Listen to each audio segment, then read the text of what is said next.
kita sudah mendengar tadi dari Pak Aswin, kemudian juga dari BPS, dari Wali Kota Balikpapan, dari Kutai Kartanegara. Satu hal yang cukup memberikan pengaruh cukup penting tentu adalah aspek kesehatan. Jadi ketika kita bicara terkait dengan kondisi ekonomi 2021, tentu hal itu tidak lepas dari kondisi pembangunan kesehatan dan penyiapan bagaimana pasca pandemi. Mudah-mudahan ini selesai pandemi kita di tahun 2021. Kita ingin dengar dari pandangan dari Dinas Kesehatan Provinsi Kalimantan Timur bagaimana kesiapan Kaltim untuk menyiapkan diri, karena kalau tadi sudah disinggung soal vaksin, meskipun vaksinnya digratiskan, tapi sampai sekarang kita masih menunggu hasilnya.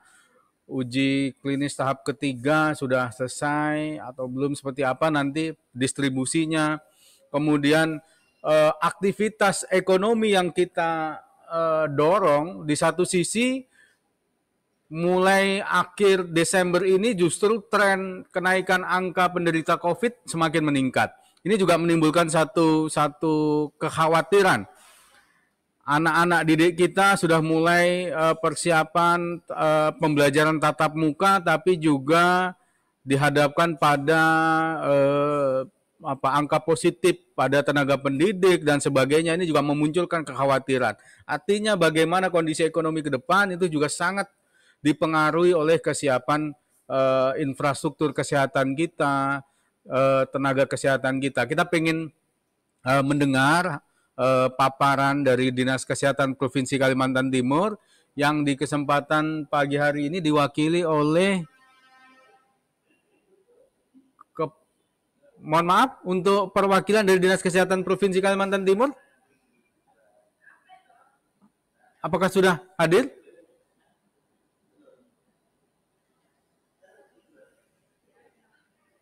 Bapak Ibu dari Dinas Kesehatan Provinsi Kalimantan Timur. Oh, jika belum ada, mungkin masih terkait dengan ini, kita ingin dengarlah pandangan dari Ikatan Dokter Indonesia Kalimantan Timur. Tadi sudah ada Pak Dr. Nathaniel yang sudah bergabung. Pandangan dari ID seperti apa terkait kondisi ini?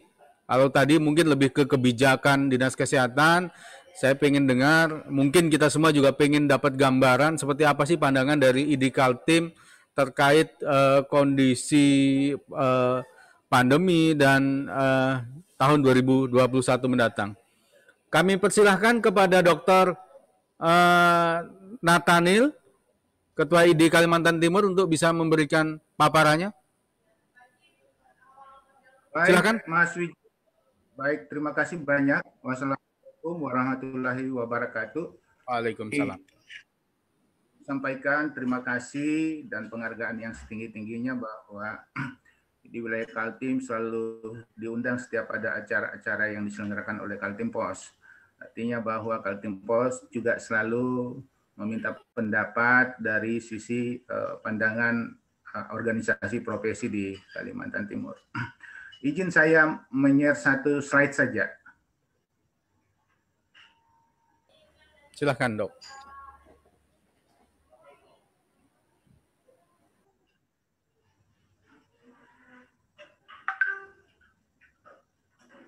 Apa sudah kelihatan?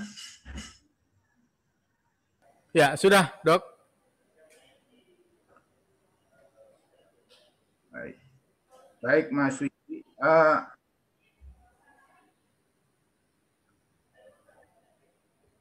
Bapak Ibu peserta webinar, tentu yang kami hormati, banggakan, Direktur Utama Kaltim Pos yang sebagai penanggung jawab penyelenggaraan kegiatan ini, dan juga para Bupati, Wali Kota, ada Wali Kota Wali Kota Balikpapan, kemudian Bupati Kukar, dan para pimpinan instansi yang lainnya yang hadir pada saat ini, Ketua Bapeda Provinsi Kalimantan Timur. Bapak Ibu semuanya, melihat perkembangan COVID saat ini, sepertinya kita masih jauh dari harapan untuk segera mengakhiri, karena puncak daripada pandemi juga belum terlalu clear di Kalimantan Timur.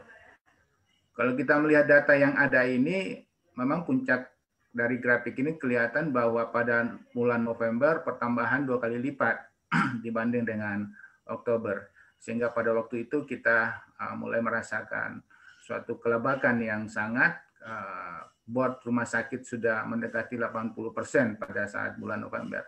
Tapi alhamdulillah bulan November kita bisa lewati tanpa peristiwa yang luar biasa dibanding dengan daerah-daerah lain di Indonesia ini. Kita masuki bulan Desember dan pertengahan Desember kita masih di angka 3.000 pertambahan dalam satu bulan ini, 3.521. Mudah-mudahan pertambahan ini semakin menurun, karena saya khawatir di akhir-akhir tahun Desember kita masuki libur Natal dan libur tahun baru, terjadi lagi peningkatan seperti yang terjadi di bulan November akibat adanya libur panjang di bulan November. Jadi memang kita masih pertambahan COVID di Kalimantan Timur ini masih sangat dinamis. Tapi yang memberi harapan, secerca harapan adalah bahwa kasus kesembuhan kita itu semakin tinggi. Jadi saat ini kita di angka 84,6%. Dan angka kematian kita 2,8% di bawah rata-rata nasional atau di bawah rata-rata dunia yang 3,6%. Jadi kematian kita di Kaltim menurun 2,8%. Mudah-mudahan hal ini tetap kita pertahankan. Yang kedua, bahwa daya dukung tenaga medis kita di Kalimantan Timur saya kira masih sangat bagus sekali dari sisi jumlah.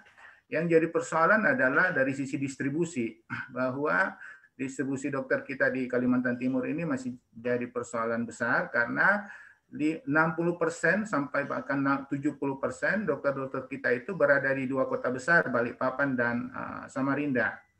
Di daerah-daerah hulu, misalnya di Mahulus sendiri sampai saat ini belum ada dokter spesialis. Dan alhamdulillah Mahulu kasus COVID-nya tidak terlalu masalah dan masih daerah zona hijau. Itu juga mungkin bagian dari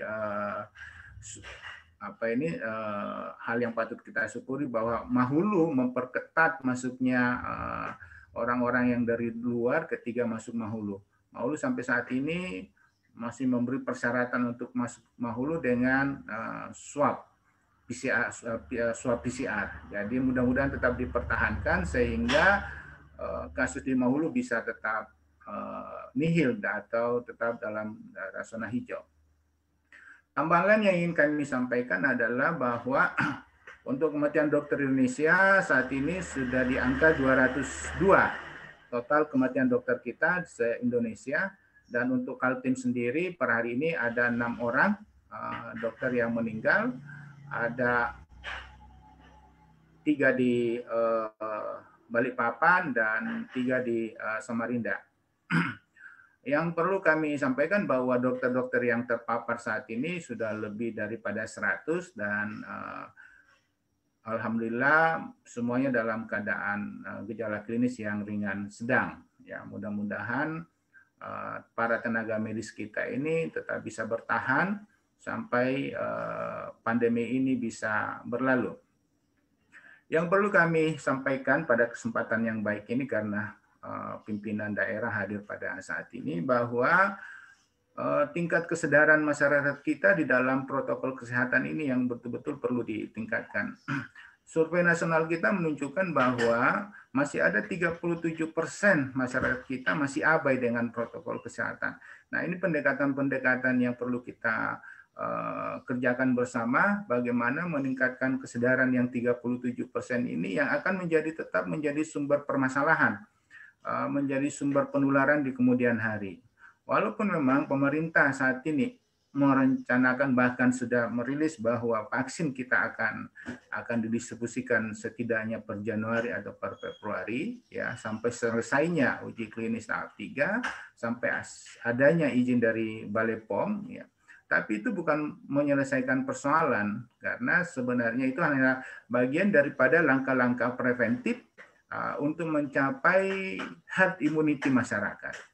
Jadi walaupun ada vaksin, protokol kesehatan masih tetap yang utama yang harus kita lakukan bersama, tetap kita sosialisasikan bersama.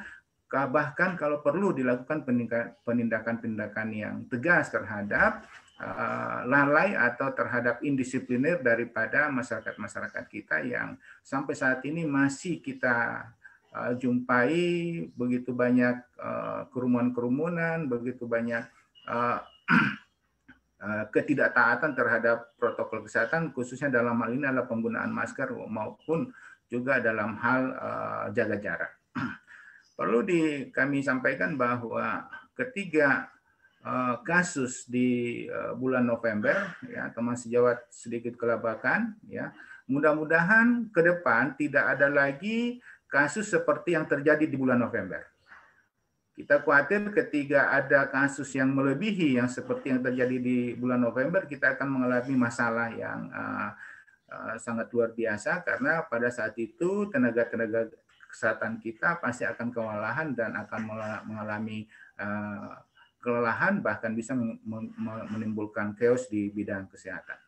Saya kira itu sementara pemaparan saya, Mas Wiji. Ya, mudah-mudahan bisa ditangkap dengan baik, dan insya Allah dengan bekerja sama, bergotong royong, kita bisa menyelesaikan persoalan ini dengan baik di tahun 2021. Demikian, terima kasih Mas Wiji.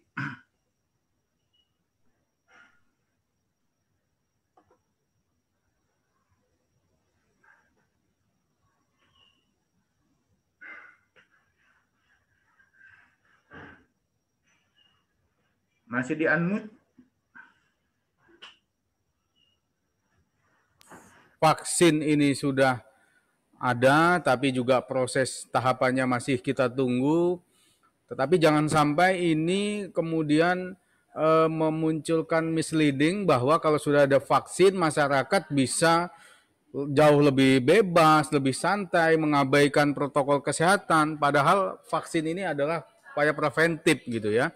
Baik, ini perlu kita sama-sama terus gelorakan. Tadi disampaikan Dr. Nathaniel, perlu dukungan kuat dari pemerintah daerah. Saya kira ini juga sudah dilakukan seperti yang dilakukan di Balikpapan.